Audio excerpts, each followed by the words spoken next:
right? Again, you've often heard me speak of them. Bill was lucky enough to have known them. Oh, Bob. And Bob was the best that ever was in this trade. And all right, so here I am now, and we're going to look at the pilot assembly. Okay, so on here, what I have is I have my spark rod and my flame sensor rod. Now, this is what's important here. Do you see the flame sensor rod, how it gets corroded here? Mm-hmm. Okay. Now what happens is this goes back to the sense terminal, and this senses that I have a flame here. So this will create DC microamps, and you'll learn this when we get into modules, and it sends this microamps back to the board to say, essentially, I have a flame, so we can keep the gas going.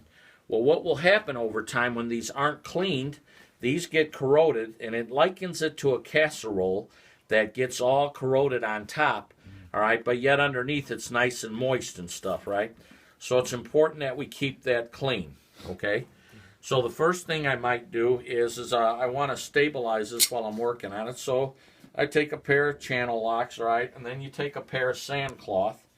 All right, so I might take this sand cloth and I go ahead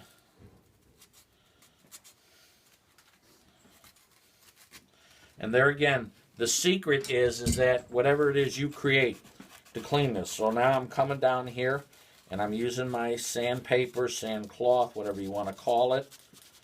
All right.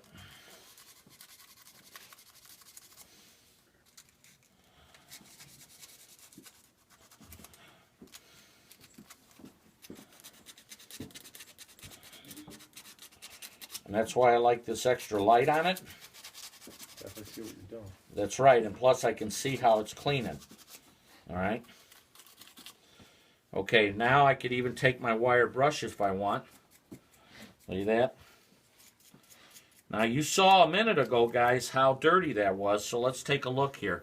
Look at how shiny that is now. See that? Yeah. All right, all right. Now I'm going to go ahead and do the second one, all right? So the second one is our spark rod, okay? And we want to make sure that we have a good surface so that we conduct the electricity well when it's sparking. This will send between 10 and 20,000 volts. Now you hear that and you think, oh my gosh, that's... But you all have had electrical. We actually learned that voltage is what, lads? Pressure. Pressure, isn't it? Mm-hmm. It's the pressure that pushes the electrons, okay?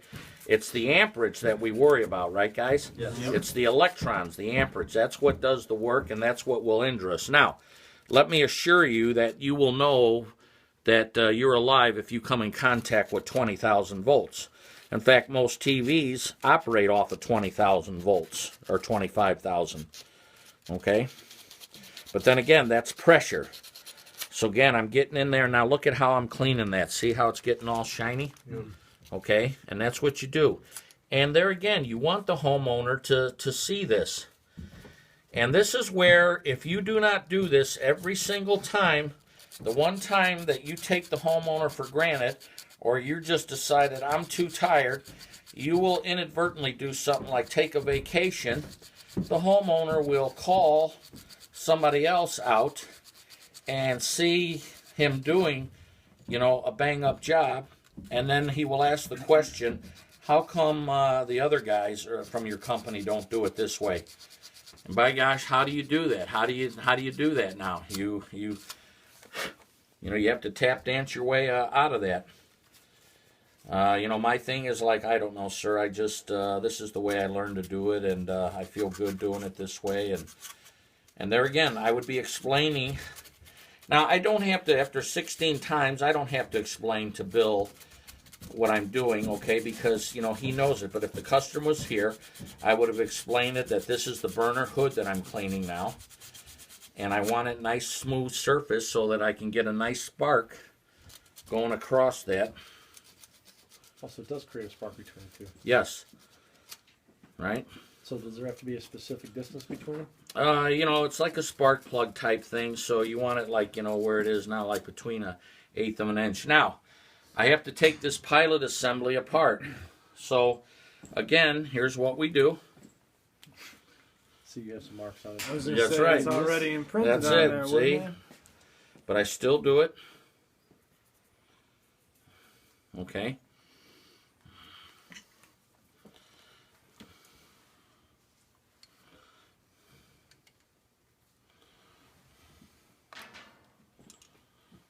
Now, as I do this, notice I turn it upside down like this, because I do not want that orifice, okay, and that came pretty doggone nice because, you know, that drop of oil.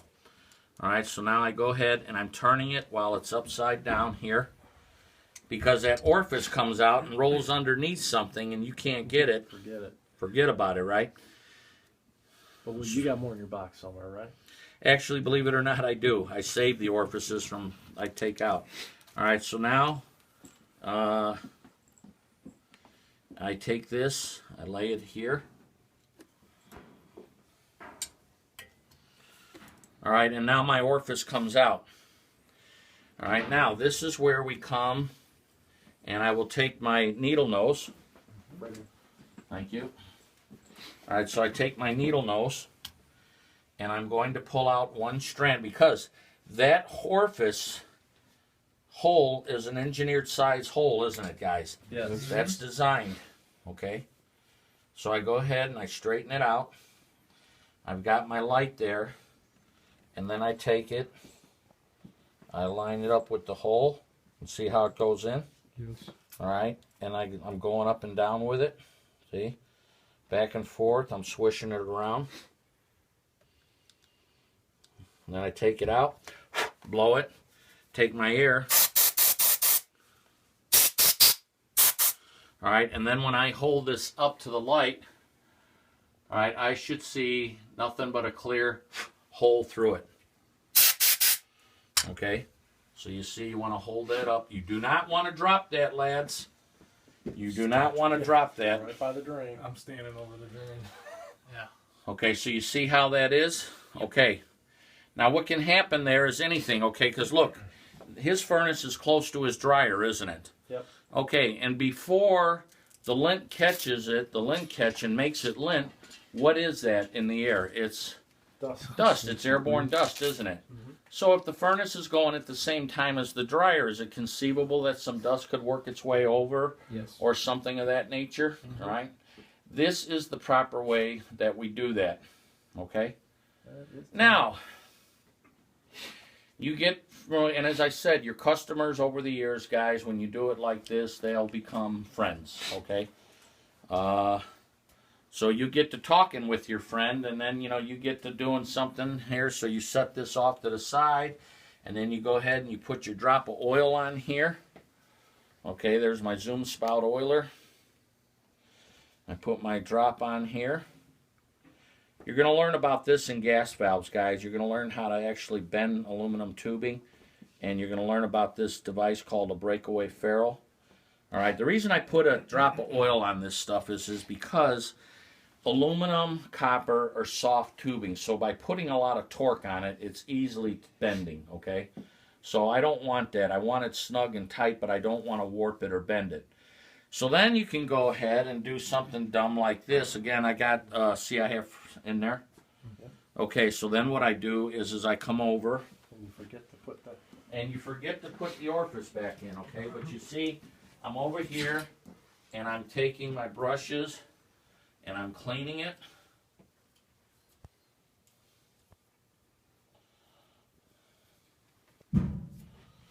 Okay. I take my air. What do you think? Preferable that we use the nylon versus like a brass? If you can get a brass brush up in there, more power to you. Now see here, I'm using a brass brush, but notice I'm downward. All right, I don't want that going back down in here, so I use it down here to clean.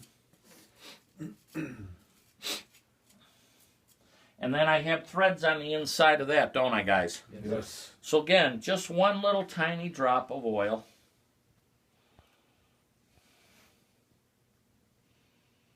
Just a drop, because as you thread it in, it will go ahead and move it around. So to make a long story short, then you would do something while you're talking about old times and being at the same army post together and this and that. and you go put this back in there, and then you go put it all together. And of course, Bill, like any good homeowner, he wants to see the burn. He wants to see that there's no delayed ignition, this or that.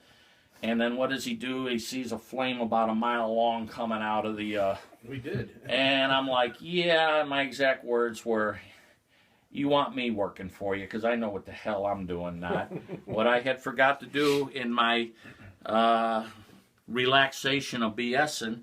I forgot to put the orifice back in. That's about 5 years ago. Right. So you see, now I take this.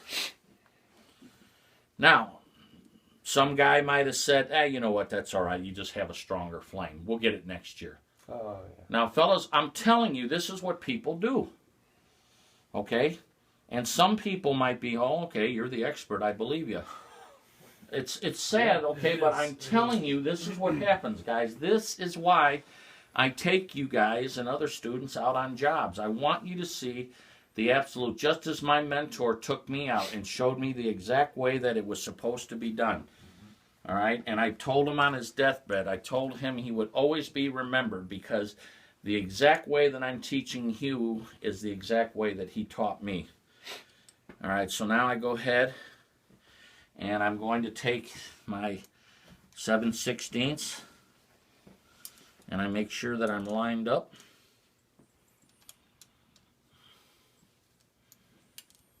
Yeah, you and Bob had fun putting that draft motor in twice. Sometimes you get the calls from hell, guys, and sometimes you look at a homeowner, and I think that's one of the few times in my entire life we couldn't give them an answer why it was making sound. Just couldn't do it. We talked to the manufacturer. Oh, that was terrible. It was just, we did everything, and I finally looked at him and said, Bill, They put another one in, that was perfect. you know, so we're just going to go ahead and change, and, you know, if the next one makes the same sound, I don't know what to tell you. I see nothing wrong with the furnace. I would put up with the sound rather than get a new furnace, but, you know, he's right. They're laying in bed, and of course we learned that sound travels through ductwork, doesn't it? Okay? So in the quiet of the night, you know, they would hear that coming through. Even during the day, it was annoying. When it kicked on, you do that. Well, All right, so I go a quarter turn past hand tight and look at that, okay? It's lined up. All right, now we know that it's clean. Now, I know that this has to go into the gas valve, so a little drop of oil on this. All right, now, sometimes threading these ferrules in, it can be a bitch, guys. I'm not going to lie, all right? You have to just keep doing it until you find it. Now, here over time is where, before us, but you see why I never have you use channel locks on any type of soft metal like brass, because you will round these flats off, okay, and then you will not properly be able to seal that, okay? That's why for all these years now, I've always used, and you can use the proper fitting, you know, wrench, okay? All right, so now you guys make sure these get back, and so let's come on over now. I'm going to put this back in.